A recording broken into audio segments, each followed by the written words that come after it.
Let's continue with the next chapter in DTG 2. This chapter is Lesen.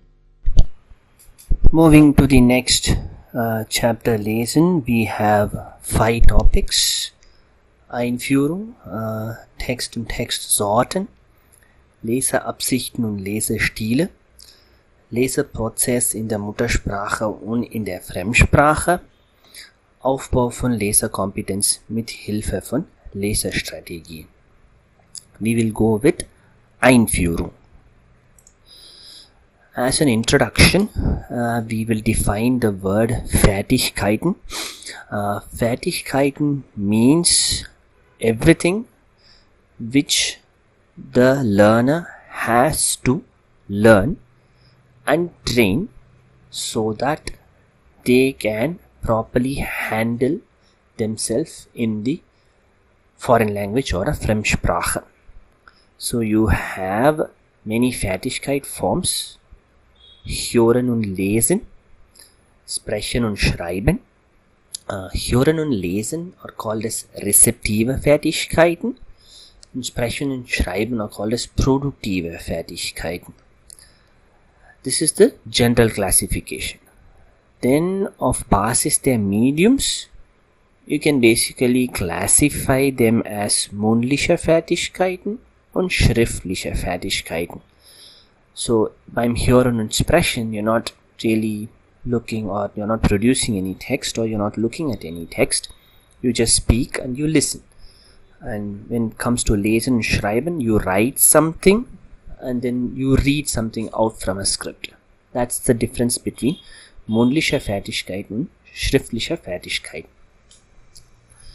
So, moving on to Lesefertigkeiten. What is Lesefertigkeiten?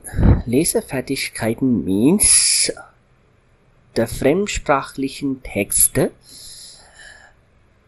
with help of Leseraufgaben, Lesestrategien besser zu verstehen.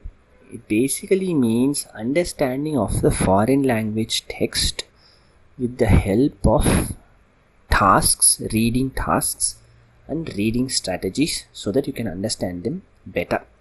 In short, sinngemäßes Lernen, meaning you have to basically understand what the text is trying to communicate. You can basically derive the meaning based on the following steps. One is based on the context. You can find the meaning. You can basically find the meaning based on the information, main as well as the detailed information. You can basically do arguments, and you can basically follow up on arguments. You can arrive at conclusions from texts.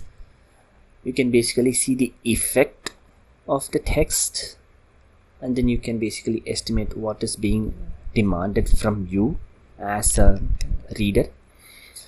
Und auf dem Text angemessen zu reagieren, to react and respond properly after reading a text.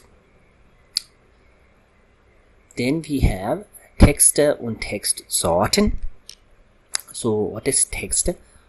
All the sprachlichen Produkte, every languageal product, die die Sprachverwendenden nutzen zum Empfängen, Produzieren oder Austauschen. Meaning all the language-based materials, products which the language user uses to receive information, produce information or exchange information.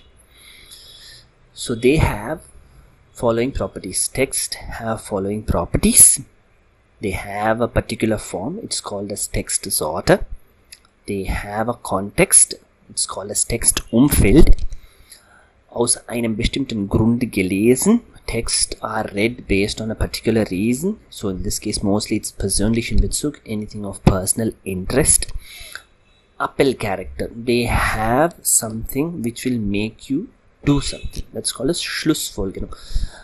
Nach dem Lesen wird der Leser was tun. That's called as Appell character. We have the following examples of Textsorten. So we have Landkarte, which is basically map. Formular is all the forms, income tax, application form, etc.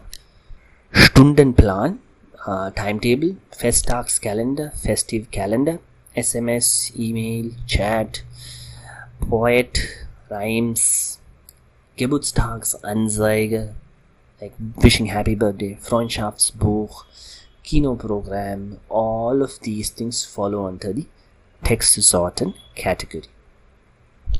So, Textsorten, what should they actually have? Like, what should be the contents of a Textsorte, and how should that be formed? It should waken up the interest of the learner.